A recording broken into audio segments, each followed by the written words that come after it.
Every single day, we've been seeing new developments in the immigration world. It is like whoever wakes up early changes a few rules in immigration. And over the last 2 months, the changes have been especially big. We're talking about new DHS enforcement fees, stricter consular rules on where you can interview, the rollback of interview waivers, a new visa bond pilot program, and tighter screening for citizenship and visa applicants. I'm attorney Remzi Kulen. I've been practicing immigration law for more than 20 years. Today, let's break down what's already in effect, what's coming next, and what these changes mean for you.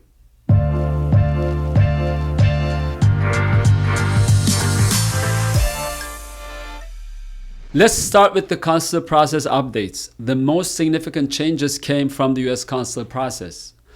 On August 28, 2025, the State Department announced that starting November 1st, 2025, all immigrant visa applicants must interview in the consular district where they live or if they request in their country of nationality. This is a huge change because you were able to contact NVC or the specific consulate at which you would like to have your interview, and upon their confirmation, you can change the consulate that you would like to have your interview, but that is no longer valid. Exceptions are very limited, like humanitarian or medical emergencies or public policy reasons. All transfer requests now go through the National Visa Center and not the consulates. In practice, consulate transfers are cancelled. Applicants in countries without consular operations are sent to designated posts. For example, Iranians will process in Yerevan, Venezuelans in Bogota, Russians in Warsaw or Astana, and Somalis and Sudanese in Nairobi. This is especially critical for DV 2026 applicants who now have almost no flexibility to move cases between consulates. Then, just a few days later, on September 6, 2025, the same restrictions were extended to non-immigrant visas, such as tourist visas, student visas, and work visas. From now on, you must schedule your interview only in your home country or country of residence. If your country has no services, you will be redirected to a designated consulate, just like in the immigrant visas. Applying in a third country now comes with longer wait times, higher costs, and more denials. This will prove very difficult, especially for DV applicants on the immigrant visa side and H-1B workers on the non-immigrant visa applications, because most of the time busy professionals would prefer a closer country for their consulate interviews for H-1B applications, such as Canada. But with this announcement, all of these applicants will now need to go to their countries to apply for their H-1B visas. We will monitor the situation and we will let you know how this announcement will be applied at the consulates. On September 2nd, 2025, the State Department also scaled back interview waivers. The pandemic era flexibility that allowed many applicants to renew without appearing in person is largely gone. Expect more in-person interviews and longer queues. Always check your consulate's website for updates. Let's talk about citizenship and naturalization for a little bit. USCIS has also made big changes to the citizenship process.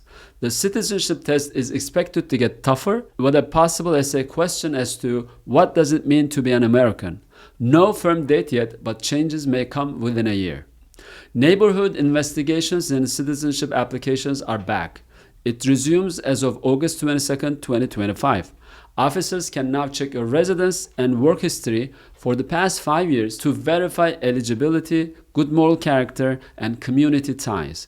This is case by case, not automatic. Also, in August 2025, USCIS updated its good moral character policy. Officers now consider not only negative factors, but also positive contributions like volunteering, caregiving, steady work, tax compliance, and lawful residence in citizenship applications. Serious crimes still bar naturalization, but strong evidence of your positive impact will help. What about Family-Based Immigration and Child Status Protection Act? In August 2025, USCIS refreshed its family-based policy, especially with respect to marriage-based green card interviews. Documentation requirements are stricter now. Thin or inconsistent records are more likely to trigger in-person interviews. Even with approval, USCIS may issue a notice to appear if the applicant is otherwise removable. In August 2025, USCIS also standardized how it calculates a child's age under the Child Status Protection Act. Most new cases will use the final action dates chart. The flexibility of using the dates for filing chart has been abolished. That means more children will age out due to longer visa wait times. Pending cases under the February 14, 2023 guidance may still benefit from the approach if there are extraordinary circumstances. Let's talk about another proposed big change involving students and exchange visitors. DHS has proposed ending duration of status, or D/S, for F, J, and I visas while they are entering the US. Instead of being admitted for DS, which is duration of status, students and exchange visitors will get a fixed stay up to 4 years according to the new proposal. That means that you cannot simply transfer from school to stay in the US, and extensions would require filing with USCIS. Media representative visas, which are called I visas, would also shift to fixed terms since they are now admitted duration of status. This is still a proposal, so it's not final. Comments are due September 29, 2025. If finalized, students will need to plan their programs, OPT, and extensions more carefully. Let's see what's going on the enforcement and fees side. On September 8, 2025, DHS began charging new enforcement-related fees. $5,000 for people ordered removed in absentia who were later arrested by ICE, $5,000 for inadmissible individuals caught between ports of entry. This is not a penalty but a cost recovery fee that will adjust with inflation. DHS will notify affected people directly. One of the biggest news last month was the continuous visa vetting of 55 million visa holders. The administration introduced continuous vetting for all visa holders, tourists, students, and workers. Records can now be checked at any time, including social media activity. If issues are found, visas can be revoked. If a visa is revoked, you will get an email from the consulate which issued the visa about revocation. In most cases, your status in the US will not be affected if you are already in the US, but if you leave the US, you won't be able to come back because your visa is revoked. USCIS also warned applicants for false claims to US citizenship. In the past, unintentional false claims to US citizenship didn't bar you from applying for naturalization. But now, false claims to US citizenship, even unintentional, can mean permanent inadmissibility. Also, promoting anti-American, anti-Semitic, or extremist views will weigh heavily against discretionary approvals. Let's talk about payments and employer compliance. Starting October 28, 2025, USCIS will go fully electronic for payments.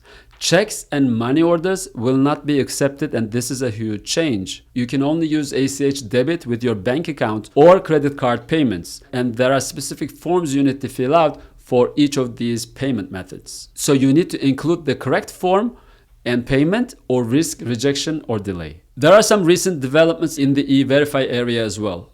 E-Verify remains under scrutiny. E-Verify is a method introduced by the federal government for all employers to hire their employees by checking their employment eligibility in an online system. Federal government eventually wants all employers to be enrolled in the E-Verify system, but recent cases show E-Verify can produce false approvals or false denials. For now, nothing changes. Employers still complete Form I-9 and use E-Verify, but HR teams should be cautious and seek legal guidance if results seem off. There's also some updates on bonds and financial guarantees. On August 20, 2025, the State Department launched a visa bond pilot program for certain B1, B2 visa applicants from Malawi and Zambia.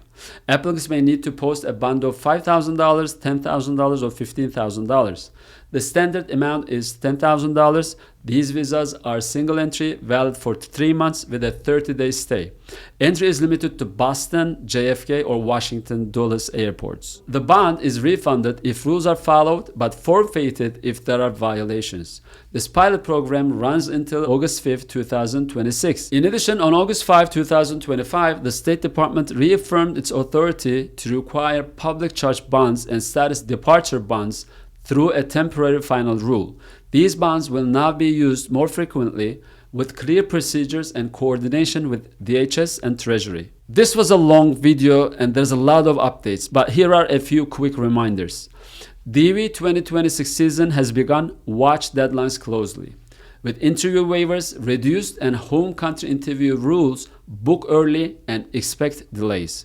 Keep records clean, file truthfully, and avoid risky social media posts. maybe most importantly, since things are getting more complicated every day, don't make a move or strategize before you consult with an experienced immigration attorney. In closing, immigration law is moving fast and every week brings something new. My goal is to help you cut through the noise and understand how these changes affect you and your family. If you found this update helpful, don't forget to subscribe and turn on notifications so you never miss the latest immigration news.